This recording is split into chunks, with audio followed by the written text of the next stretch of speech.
वही सांगा हूँ जिसके नाम मात्र से मुगल सैनिकों के पसीने छूट जाते थे। मैं वही सांगा हूँ जिसके तन पर 80 घाव लगे होने के बावजूद भी अपनी मूंछों पर ताव देते हुए युद्ध में कूद पड़ा। मैं वही सांगा हूँ जिसके एक आंख नहीं थी, एक हाथ नहीं था, एक पैर से लंगड़ा था, फिर भी मैंने कोई युद्ध नहीं हारा सिवा एक के जो मेरे जीवन का आखिरी युद्ध साबित हुआ। मैं वही सांगा हूँ जिसको मेरे ही परिजनों द्वारा जहर देकर मार दिया गया ताकि मैं वापस युद्ध करने ना चला जाऊँ। मैं ही वो आखिरी राजपूत राजा था जिसने दिल्ली सल्तनत को ललकारने की हिम्मत की।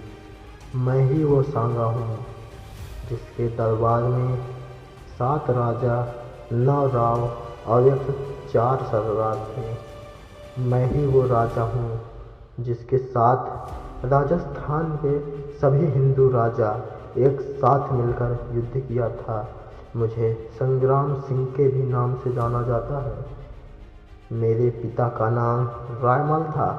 मेरे 2 और बड़े भाई थे जिनका नाम पृथ्वीराज और जयमल था।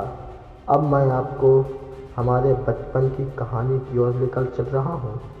जब हम तीनों भाई बचपन में खेलते थे तो एक बात पर झगड़ा हुआ करता था कि मैं राजा बनूंगा, मैं राजा बनूंगा। यह सुनते ही इस समस्या से हमारे चाचा सारंगदेव ने एक उपाय निकाला और उन्होंने कहा कि पास ही के मंदिर में एक ज्योतिषी आए हुए हैं, तुम सब जाओ उनसे अपना अपना भाग्य पूछ कर आओ।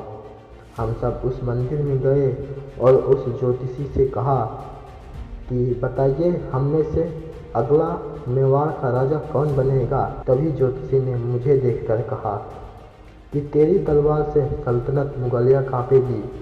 जहाँ तेरा भगवा ध्वज लहराएगा वहाँ आसपास कोई शत्रु नहीं भटकेगा।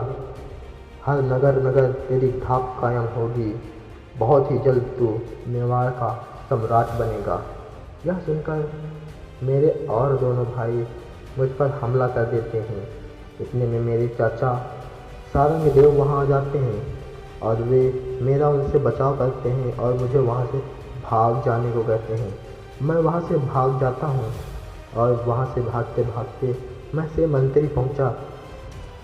से मंत्री में रूप नारायण जी का मंदिर था। उसी मंदिर में जाकर मैं छुप जाता हूँ। वहाँ पास मारवाड़ के कुछ लोग पूजा करने भी आए थे। उनकी मैंने शरण भी ली थी। उन लोगों ने मेरी सहायता की और उस सहायता करने में वे लोग शहीद भी हो गए, परंतु मुझे सुरक्षित वहाँ से भगा दिया। वहाँ से भागकर मैं श्रीनगर में करमचंद जी के यहाँ शरण ली। इधर मेरे दोनों भाइयों की मृत्यु के बाद 1509 ईस्वी में मुझे मेवाड़ का राजा बना दिया।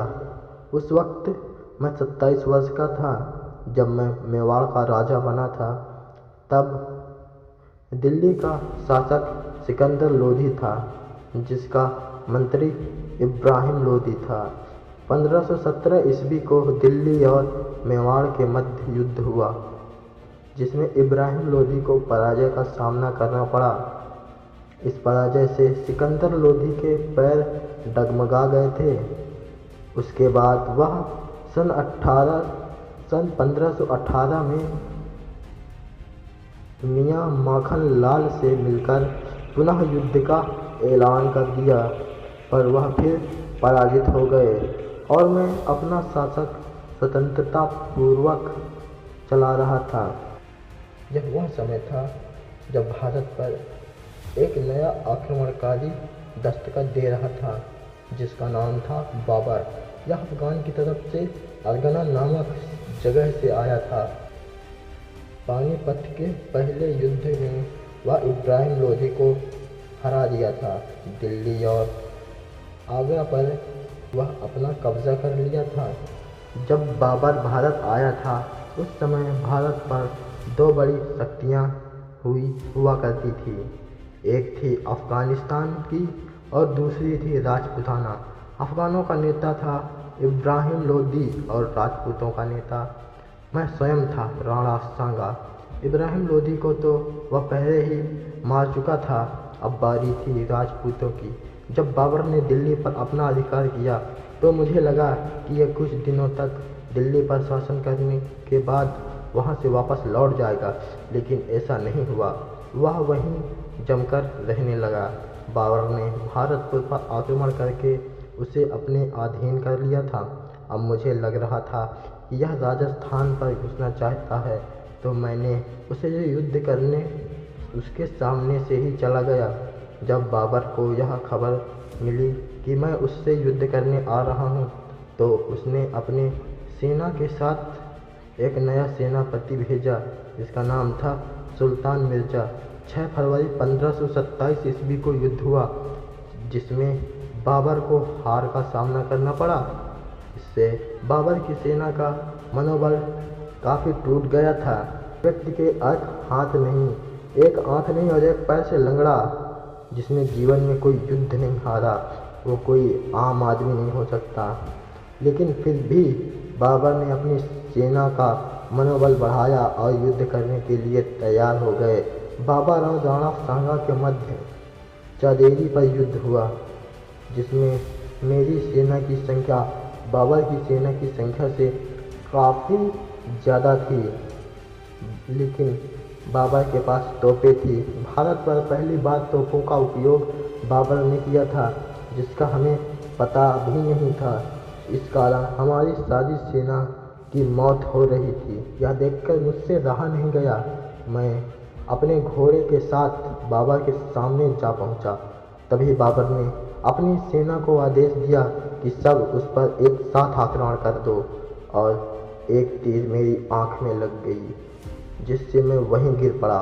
मेरे साथियों ने मुझे वहां से उठाकर एक सुरक्षित जगह पर पहुंचा दिया। उधर बाबर को लग रहा था कि मैं मर चुका हूं। यह खबर पूरी सेनाओं में फैल गई। इस कारण हमारी सेना पराजित हो गई।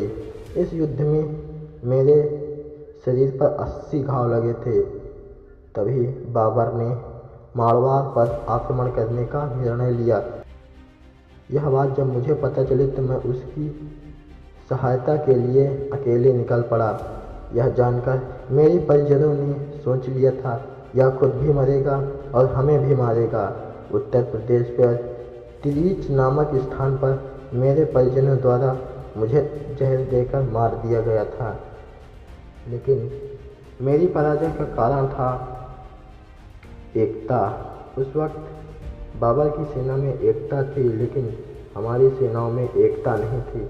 हमारे सेनाओं के अनेक अलग अलग राजा थे जो छोटे छोटे टुकड़ों में बटे हुए थे। सबका अलग अलग नेतृत्व हो रहा था। एक ये कारण था। दूसरा कारण था जो मैं खुले में बाबर के सामने अकेले जा पहुंचा, जिससे हमारी सेना का काफ़ी मनोबल टूट गया था।